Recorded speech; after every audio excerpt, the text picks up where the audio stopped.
Hello and welcome back to the Boro Breakdown podcast with Tom and Dana. We are the Boro podcast that gives you all your matchday chatter in a pod. And today we're here to give you a lowdown episode on Matt Clarke. Boro have announced the signing of the new number 5 from Brighton earlier today on a 3-year deal with an option of a further year for an undisclosed fee reported to be around £2.25 million. Clarke spent time on loan with West Brom and Derby County in the last couple of years. So to kick things off today, we've got Chris from Albion Analysis and Jason from the Rams Review to give their perspective on what Boro fans can expect from Matt Clarke. Hi there, Chris here from the West Bromwich Albion podcast, Albion Analysis. Congratulations on signing Matt Clarke. Boro fans, you really have got a top quality player. The guy was our player of the season last season, which granted in and of itself doesn't necessarily say that much because we were pretty dire for most of last season, but Clarke certainly stood out. Under Valerian Ismail, he probably had his better games. Good news for you is he's far, far more suited to being in three centre-halves than in a back four. When Bruce came in, he tried to switch us to a back four, which really didn't suit Clarke that much. But Clarke, when he was in a three centre-halves system, was by far and away our best defender, comfortably. He also likes to bring the ball out from the back. He does drive forward into midfield with it, which, having seen Chris Wilder teams in the past, haven't seen a lot of Boro this season other than when you played us on the opening day. But having seen Chris Wilder teams in the past, I would imagine will be an attribute that he will look for because he likes his centre-halves to get forward. Clarke is very comfortable on the ball. He can do that. He has a decent range of passing, but sometimes tries to overreach himself, thinks he can play that Hollywood 30-yard ball over the top, and it quite often doesn't come off. But he is a good ball carrier. Left-hand side of the defence is where you would expect him to play, the left-sided centre-half, and it will not be unusual for you to see him marauding past Giles on the outside and expect the ball to be slipped into him. He actually scored a fantastic goal on the final day against Barnsley, doing that very thing, just marauding forward on the outside. So he's an interesting beast. He's obviously a big, tall, strong lad who has that real physicality to his game, but he's also got an element to him where I think, he, as I'm sure many defenders are, he almost seems like a frustrated winger or striker at times. He likes to get forward. He likes to get involved in things. He does win a good amount of headers. He's just all round a really, really good defender. The reality of the situation is, if we had the money, if we didn't have our owner taking loans out of the club and basically were completely skint, he would have been a player that we would have wanted to sign this summer. There's no two ways about that, because we've only got three centre-halves at the moment. And Bruce has talked quite openly about he would have liked Clarke back. But the reality is we didn't have $2.5 million to spend on him. At $2.5 million, you have got a snip. We haven't signed him, not because he's not worth that money, but simply because we haven't got that money. But you have got yourselves an absolute snip at $2.5 million. I have no doubt that if you choose to sell him on in 2 years' time, he will be worth at least twice that, if not quite a lot more, because he is a top quality player. You play the right system that will suit him. You've got a manager who will suit him because, like I say, he does like to maraud forward from time to time. I just think it's a really, really good fit, to be honest. He wouldn't have necessarily been a good fit for us this season because we've moved to a back four, and he does not play as well in two centre-halves as he does when it's a three. But I think for you guys, it's a fantastic fit, and I think he will... it's frustrating for me to say, because I think even though you've had a tough start to the season, I think you will definitely be there or thereabouts come the end of the season, hopefully along with us. So it's a little bit frustrating to see you signing a player that we know we would have liked to have signed this summer, and Albion fans would have loved to have seen back at the club. But I've got to be pleased for Matt Clarke that he's gone to a club that really, really suits him, and where I am absolutely certain he will do really well. Enjoy him, guys, because he's a top player. Hello everyone at the Boro Breakdown. This is Jason from the Rams Review podcast. We had Matt Clarke for 2 years, back 3 years ago now. He's a very steady, solid, Rolls-Royce looking centre half. He's a ball playing centre half. He likes to get his head involved. He is good in the air. He's definitely good at passing. He looks a lot older than he is. Of course, he's with his receding hairline. But in terms of play, in what was at the time under Philip Cocu at Derby was a tough time for the Rams. He looked a step above. I think it's fair to say. Obviously, he was newly joined from Brighton, who picked him up. So we had him for those 2 seasons. He didn't look out of place in the Championship for certain. He was one of Derby's better, if not best, defenders. I think he might have even won Player of the Year in the first season. Obviously, Derby was struggling the second season. He was... Pace isn't his strongest point, but his physicality is... He got us a couple of goals from corners.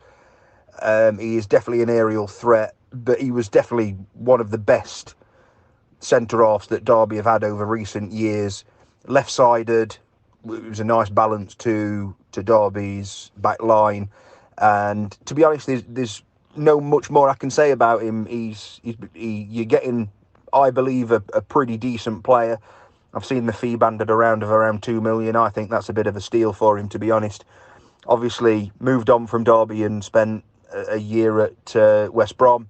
Obviously, not quite sure how things panned out for him there, but he was definitely better than a bottom end Championship side, which obviously Derby were a couple of years ago, fighting relegation.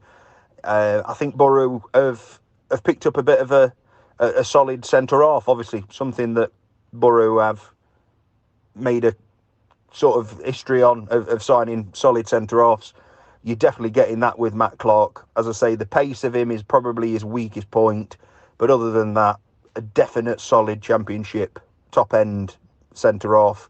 And I think he's a cracking signing for you, and somebody I think the Boro fans will learn to love and see quite quickly from the off if he is a starter, that he's definitely worth the money that's paid for him.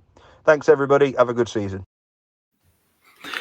Thank you very much to Chris and Jason for their insight there. It certainly seems from their perspective that Boro made a cracking signing here. Chris saying, for around a 2 million fee, we should get some decent resale value if he does choose to move on in a few years. Dana, how about you? Are you happy with the deal? Yeah, I'm really happy with it. We were at Playbrew on Thursday when it came out that Jacob Greaves had signed a new deal at Hull, and our reaction to that was, well, we'll probably sign Matt Clarke now. And I think immediately after that, we both said pretty much in sync, wouldn't mind that at all. And the reason why I wouldn't mind it is because he just fits so well. And don't get me wrong, I would have really liked Jacob Greaves at Middlesbrough, but you think about how much he would have cost, the whole package of the type of player that he is. You're looking at pretty much almost 10 million and 2.25 million or whatever it is for Matt Clarke. Is very good value for a player at 25 who is, he has the experience to not be a risk, and also he's got that resale value, as you said, and that as Chris said, to grow and improve further. So I'm really happy with it. I think it's a good signing, as good as we probably could have got in the aftermath of Jacob Greaves signing a new deal at Hull. And I'm really not surprised that we've gone in for him, because he was somebody that we were linked with back in 2019 when he was at Derby. And I popped it in the Telegram chat earlier this summer. Wouldn't be surprised if we revive that past interest. And we have, and I'm glad that we have. I think it's a really good and crucially a really important deal for us as well, to bring in a left-sided central defender. I'm really happy with it. Yeah, same here. I think it's great that after the Jacob Greaves situation, we've moved on so quickly, and it really does show a different approach in terms of our recruitment. I think it was only a few years ago we could have ended up spending about 9 million on deadline day on a player that doesn't even resolve the issue. So, it's great to see Boro dealing with that way. But what do you think Clarke can add to the back line and the team overall now that he's signed?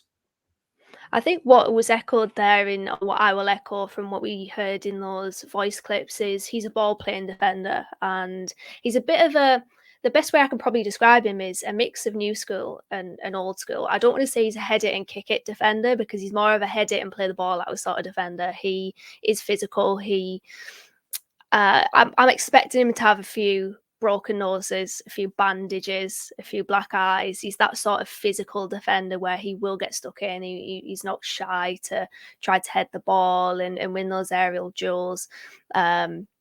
But also the new school, he's obviously good in possession of the ball. And looking back at his time at Derby, that loan spell that Jason was talking about, he was above average for aerial duels and aerial duel success rate, above the average for defensive duels as well. And then the possession of it, above average for dribbles and dribble success, above average for forward passes, which you would expect from a defender, to be honest, but passing accuracy, passes above average as well. Progressive passes, well above the average. You're almost going into 80% there in the percentile rank. So very good. I think he's just a very good fit for us.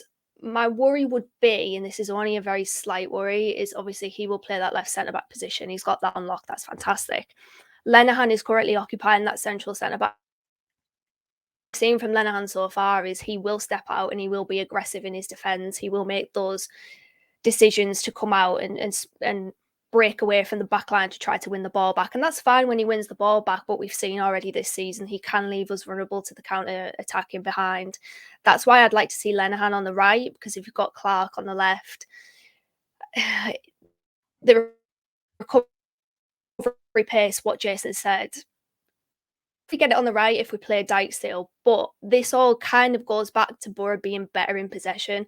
I don't think we've been so good in possession and looking after the ball well. So if we can look after the ball better than we have done this season, obviously examples being Isaiah Jones' square ball against QPR, poor, lost it, conceded on the counter-attack. Duncan Watmore's dribble against West Brom, lost it, conceded on the counter-attack. If we keep the ball better, we shouldn't have a problem with Matt Clarke's pace. And what I've heard from him is that he is a good defender at exactly where he needs to be. So it's not necessarily his pace, it's he might not be quick in the feet, but he's quick in the mind to know, right, I need to step out, I need to recover, I need to make that decision now to go and defend and recover this position. So yeah, I think he new school and old school basically is what he can offer us. Yeah, I think what you were saying there about the kind of knowing where to be is potentially something we've missed a little bit on the left-hand side this season. I think it's obvious to everyone the ball is really kind of makeshift in that position, and I don't want to makeshift Mark. He's 6'1" in that position as well, Yeah, I think no one really expected him to be a great left centre back and potentially be keeping anyone else out of that spot. I think we were all fully expecting someone like Clarke to be signed, and now that we have him, hopefully can add a little bit of balance there. But I've been doing some comparisons to Paddy McNair playing in the same position last year, comparing that to Clarke's last 2 seasons at Derby and West Brom. Obviously, there's a higher sample size for Clarke versus McNair playing left centre back, so got to take that into account. But typically, he does win more defensive duels than McNair. You're looking at a 69.5% percentage at West Brom, 76.2% at Derby, and McNair was at 53% last year. So it kind of ties into the whole knowing where to be and how to position himself on the left-hand side there. It should make us a bit stronger there. Aerial duels with the same kind of range for the players last season, which surprised me a little bit. 55.4% for Clarke, but 59.4% for McNair, although it was 68.5% at Derby, so potentially just different defensive setups led to that.